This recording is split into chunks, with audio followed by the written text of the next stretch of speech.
তুই কিসের হাফেজ? 30 পারা কোরআনের হাফেজ। আমি ইলম বংশ বলছি, ও হলো সূরা ফাতিহার হাফেজ।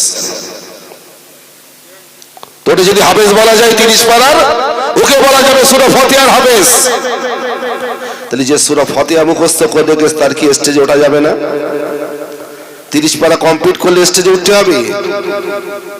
তার কি দিন প্রচার করার অধিকার নাই? এগুলো হলো সম্পূর্ণ হলো গরম অহংকার, শিক্ষার অহংকার, এগুলো আর কিচ্ছু নাই বাবা। আমি এই জন্য বলেছি, কিছু কিছু শ্রোতা আসে হাদিস কোরআনের আকর্ষণে কিছু জানতে, কিছু শিখতে, আর কিছু শ্রোতা আসে আলেমদের আকর্ষণে আলেম পূজারি হয়ে। কথা ঠিক বলছি না ভুল বলছি? এরা স্রষ্টাকে আস্তে আস্তে ভুলতে বসেছে। আলেমের পছন্দ করতে করতে, আলেমদের ভালোবাসতে বাসতে ও জানে না যে একজন নেতা আছে নবী, আর আমার যে স্রষ্টা আছে আল্লাহ, এক প্রকার আল্লাহটাই ভুলে গেছে। কথা বলা যায়নি, এমন একটা পর্যায়ে। তো বাপজান আমার, আমি এখানে এই বলতে মনে হয় 4 বছর টানা আসছি। আমাকে অজানা অচেনা কেউ নাই। তারপরেও সম্ভবত মসজিদে এশার আজান হয়ে গেছে, নামাজ হয়ে গেছে। এলাকার মানুষ যারা বাড়িতে আছেন বা ভাইজানের আব্বা মায়ের রোগের মাগফিরাতে এই বৎসক্রিয়া, এই ইসালের সওয়াবটা তিনি দিয়ে থাকেন। আপনাদের কি খাসভাবে আমন্ত্রণ করেন, আপনারা সবাই এসে বসেন, শুধুমাত্র একটু কিছু পাওয়ার আশায়। কি সেই পাওয়া? অজানার শিক্ষা কিছু জানার পরে আমল করব, এটাই টেন্ডেন্সি নিয়ে আপনারা এসে বসেন। কথা বলা যায়নি? লাগবে না মানা, ঠিক আছে? তুই চা নিয়ে ঝপ করে চাটা দে দিন দেখি। কার কার বাকি? আমার না, আমার না, ওই ঝাঁঝাল লাগবে, ঝপ ঝপ করে দে। দরুদ শরীফ আল্লাহুম্মা। চায়ের পর্বটা ছেড়ে নেন। ওয়া আলা আলিহি। যাদের হয়ে গেছে তারা একটুখানি চা কাবা হয়ে গেছে, গলা ছেড়ে দেন, ছেড়ে দিয়ে দরুদ শরীফ পড়েন। আল্লাহুম্মা সাল্লি আলা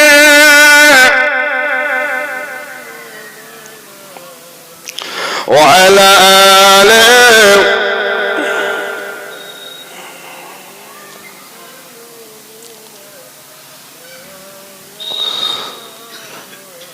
লাল ফুলকে বসল করি রংটি কোথায় পেলে, নবীজির ওই খোর মোবারক লাল ছিল বলে, তাই লাল ফুলকে তুলে তুলে গেঁথে রাখলাম মালা, হাসি মুখে পরাবো তোমার হাজার ফুলের মালা। বলো ইয়া রাসূলুল্লাহ ইয়া হাবিবাল্লাহ, বলো ইয়া রাসূলুল্লাহ ইয়া হাবিবাল্লাহ। আল্লাহুম্মা সাল্লি আলা ওয়া আলা আলিহি।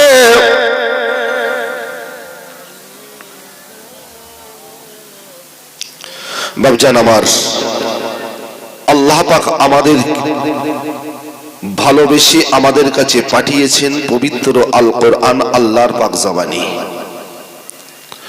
সাথে সাথেই আল্লাহ পাঠিয়েছেন আমাদের জন্য রহমাতুল লিল আলামিন নবীকে আদর্শবান নেতা হিসাবে, এবং আদর্শবান নেতা করে পাঠিয়েছেন। আমরা কোরআন পেয়েছি, নবী রাসূল পেয়েছি। সাথে সাথে আল্লাহ আমাদের যে কোরআন পাঠিয়েছে, ওই কোরআনটার ভেতরে আমার আল্লাহ বলছেন, বান্দা মা ফাররানা ফিল কিতাবি মিন শাইইন, আমি আল্লাহ যে কোরআন পাঠিয়েছি ওই কোরআনের প্রত্যেকটা আয়াত, প্রত্যেকটা লাইন, অক্ষরগুলো আমি আল্লাহ আমার পাক জবানি। যেটাকে তোমাদের জন্য মানাটা হলো ফরজ। আমি আল্লাহ মানব জীবনে মানুষের যতটুকু প্রয়োজন দরকার, সব প্রয়োজন দরকারটুকু আমি আল্লাহ ওই কিতাবের ভেতরে দিয়ে দিয়েছি। কোরআনের বাইরে কোথাও আর মানুষের যাওয়া লাগবে কথা বলেন না। তোমার যেটাই প্রয়োজন তুমি কোরআনের দ্বারস্থ হয়ে যাও, কোরআন তোমাকে তোমার এই সমস্যার সমাধান করে দেবে। এই জন্য আমার আল্লাহ বলছেন মা হুয়া শিফাউ ওয়া রাহমাতুল লিল মুমিনিন, প্রকৃত মুমিন যদি হও তোমার জীবনের মানব জীবনের সেবা করে আমার আল্লাহ কোরআনকে পাঠিয়েছেন। সকলে বলি সুবহানাল্লাহ। কোরআনের ভেতরে যে বিষয়গুলো আমার আল্লাহ আমাদের জন্য দিয়ে পাঠিয়েছেন সেগুলোকে জানার পরে আমল করতে হবে। এই জন্য আল্লাহ কোরআন পাঠিয়েছেন নবীর দ্বারাই। বাবজান আমার মা বোনেরা, এই কোরআন পাক আসার পূর্বে আমার আল্লাহ পাক আরো আসমানি কিতাব পাঠিয়েছিল। ও আমার বাবজানেরা, ওই কিতাবের ভিতরে শ্রেষ্ঠ কিতাবের ভিতর ছিল তাওরাত, জবুর, ইনজিল, সবার শেষে এসেছে কোরআন। কোরআনটা আসার পর আমার আল্লাহ পাক জানিয়ে দিল, ও আমার বান্দা বান্দি, ওই কোরআন আমি আল্লাহ পাঠিয়েছি, ওটাই আমার পাক জবানি। ওই কোরআনটা তোমরা তেলাওয়াত করবে। আমি আল্লাহ পাক কোরআন পাঠাবার পরে পূর্বে পাঠানো আসমানি কিতাবগুলোকে আমি আল্লাহ পাক মনসুর করে দিলাম, অর্থাৎ ওই কিতাবগুলোকে আমি আল্লাহ আবার তুলে নিয়েছি। শুধু কোরআনটাকে আমি আল্লাহ পৃথিবীর জমি রেখে দিলাম। ওই কোরআন থাকবে কিয়ামত পর্যন্ত।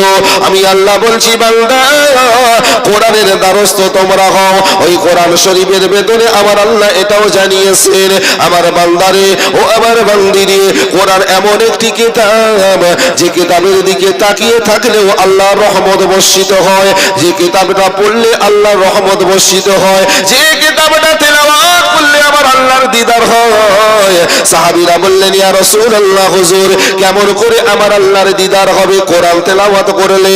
আমার বাবা জানেন, দয়ার মায়ার নবী জানিয়ে দিলেন, ও সাহাবীরা তোমরা যখন কোরআন তেলাওয়াত করবে, তোমাদের বাড়িতে তোমাদের মা বোন স্ত্রী যারা আছে, মহিলা আছে, এরাও যখন কোরআন তেলাওয়াত করবে, আমার আল্লাহ পাক ওই কোরআন তেলাওয়াত করনেওয়ালা বান্দা বান্দির সামনে আমার আল্লাহ স্বয়ং তখন হাজির হয়ে যাবে।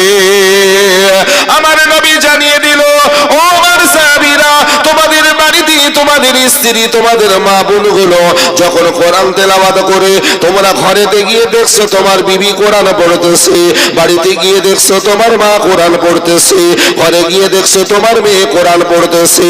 মায়ের নবী জানিয়ে দিল, তোমরা চোখে যেটা দেখছো কোরআন পড়া, আর আমি নবী বলছি তোমার বিবি তোমার মেয়ে তোমার মা শুধু কোরআন পড়ে না, স্বয়ং আমার আল্লাহকে সামনে নিয়ে আমার আল্লাহর সাথে প্রেমের গল্প তোমার বিবি তোমার মেয়ে মা করতেছে।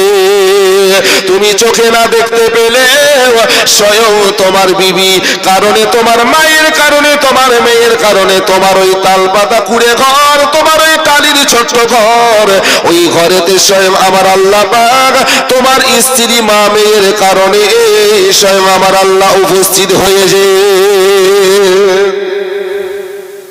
ওই জন্য যখন বাড়ির মেয়েরা মায়েরা যখন কোরআন পড়ে, আমরা স্বামীরা আমাদের দায়িত্ব হলো ওদেরকে ডিস্টার্ব না করা।